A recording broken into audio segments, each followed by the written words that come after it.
Assalamualaikum warahmatullahi wabarakatuh. Saya Arfila Febriani dari kelas 2 TIF. Jadi di sini saya akan melakukan eh, apa penerapan Gitcon, kemudian menerapkan use effect dengan pemanggilan API untuk codes dan pemanggilan apa endpoint. Nah, terus juga untuk membuat detail 4 buah menu yang telah dibuat sebelumnya. Nah, langsung saja itu yang pertama, kita memerlukan untuk membuat folder baru, yang dimana folder baru ini terserah mau letakinnya di mana. Kalau saya itu membuatnya itu di dalam project BPF. Nah, ini folder baru saya yang udah saya buat.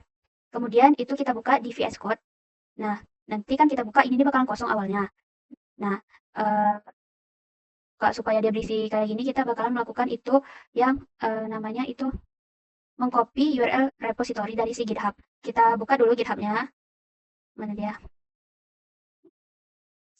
Nah, pastikan ini masing-masing udah berada di repositorinya masing-masing. Nah, di sini kemudian kita tekan code. Nah, nanti kan bakal muncul nih link HTTPS-nya, itu bakal kita kita salin. Nah, kemudian itu caranya itu kita buka di terminal, itu nanti kita ketikkan. Pastikan ini udah masuk ke dalam uh, nah, ini kan git clone.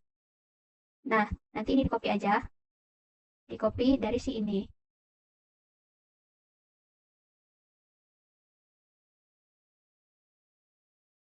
Nah, copy nanti gini.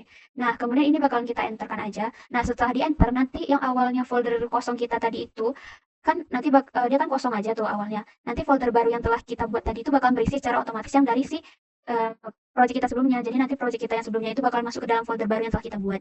Nah, nanti otomatis itu udah ada public SRC-nya sama isi-isi dalamnya ini, CSS-nya. Nah, terus yang keempat, itu kita melakukan langkah untuk menginstal npm-nya. Kita ketikkan itu npm install.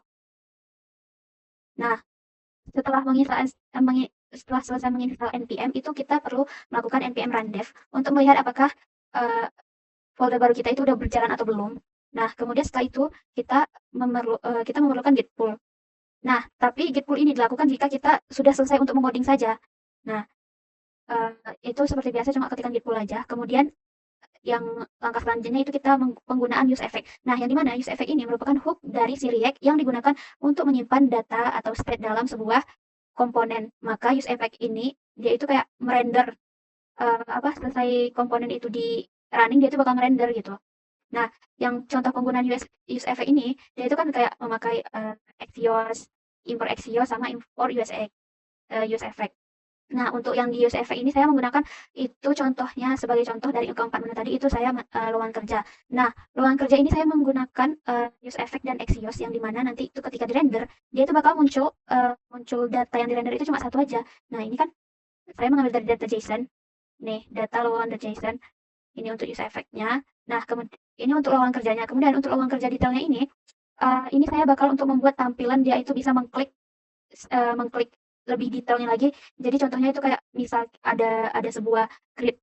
Nah, di grid itu ada link. Nah, itu nanti bakal bisa kita klik dan berpindah halaman gitu. Nah, langsung saja ini saya tunjukkan gimana cara pengerjaannya. Nih, ini kan saya ada membuat lowongan kerja nih kan. Nah, di lowongan kerja ini ada posisi yang tersedia. Nah, jadi itu kita akan menggunakan use effect-nya ini tadi dan juga kita menggunakan dynamic route. Nah, yang dimana dynamic route dan use effect ini berfungsinya itu di sini. Ini nih ini kan kita kan ada klik untuk melihat persyaratan. Nah, kemudian dia itu bakal menampilkan pop-up beserta informasi lebih lanjutnya untuk si posisi yang tersedia itu gimana dan persyaratannya itu apa aja. Nah, ini contoh dari penerapan use effect. Nah, kemudian untuk penerapan dynamic route ini pertama kita inspekkan dulu. Nah, kemudian kita pergi ke network, terus kita klik yang fetch XHR ini, kemudian kita reload page.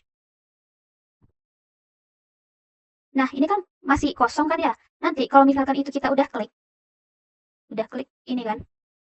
Nah, itu dia bakal nampilin satu doang ini aja. Nah, contohnya juga ini misal kita di our menu lah kan.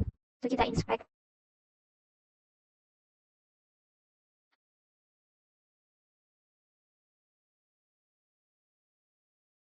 Nah, dia itu bakal secara efektif itu manggilnya cuma satu karena kan kalau misalkan setiap kita merender manggil langsung banyak banyak banyak gitu kan nggak efisien. Jadi kita buat dengan dynamic route itu supaya dia setiap satu kali itu.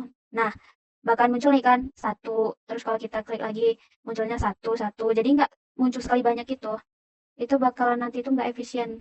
Nah, kemudian itu langkah selanjutnya kita perlu menerapkan use effect dalam pemanggilan API untuk quote inspirational dan endpoint, yang dimana saya membuat 4 komponen baru untuk advice detail, untuk advice JSX, terus juga untuk quote detail, dan juga untuk si quotes komponen.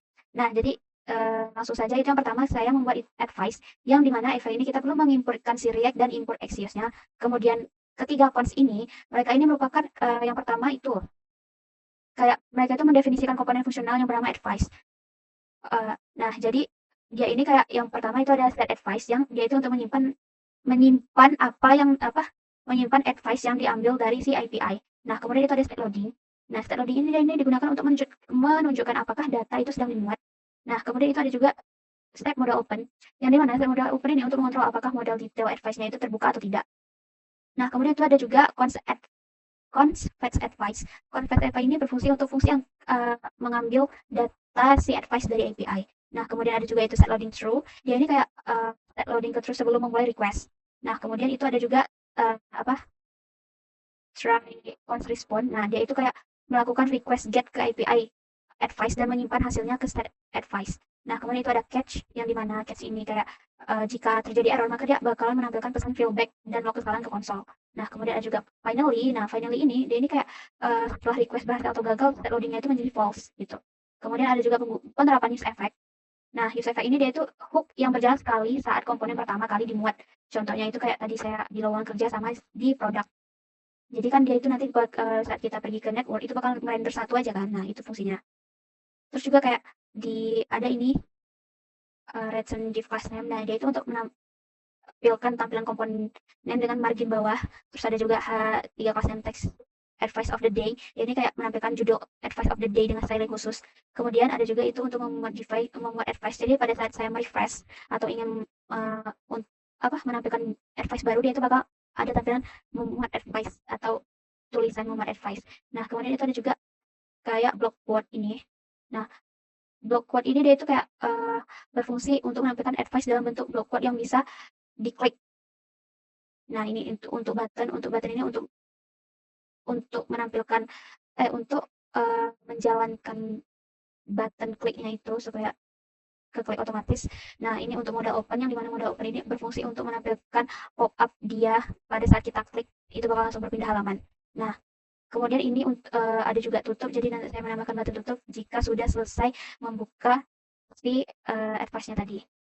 Nah, terus ini ada juga advice detail, yang dimana advice detail ini dia itu cuma untuk mengatur tampilannya aja sebenarnya. Terus juga kayak untuk quote ini kurang lebih sama kayak advice juga isinya, cuma kita gantinya tuh dengan link yang berbeda untuk quotes-nya. Nah, kemudian untuk quote detail itu juga sama, kurang lebih kayak advice detail. Langsung saja ini saya tunjukkan cara pengerjaannya itu kayak gimana. Nih, cara pengerjaannya itu misal saya kan di sini belum ada nambahin navbarnya, kan advice. Nah, ini dia bakal membuat advice nih, kita tunggu aja, nanti bakal nampil. Nah, kan muncul assign to the positive, eliminate the negative. Nah, ini kita bakalan bisa mengklik langsung si advice-nya ini. Nah, nanti dia bakalan nampil pop-up seperti ini. Kemudian jika kita klik dapatkan advice baru, dia bakalan merefresh dan muncul tulisan advice yang baru. Nih, kan berbeda. Kemudian untuk quote itu juga sama. Quote. Nih, dia bakal membuat terlebih dahulu quote-nya. Bisa dibilang ini untuk menampilkan loading-nya. Nah, ini jika kita klik, kemudian jika kita dapatkan quote baru, nih. Baiklah, sekian dari saya. Apabila ada kesalahan kata saya mohon maaf. Wabillahi taufiq wal hidayah. Wassalamualaikum warahmatullahi wabarakatuh.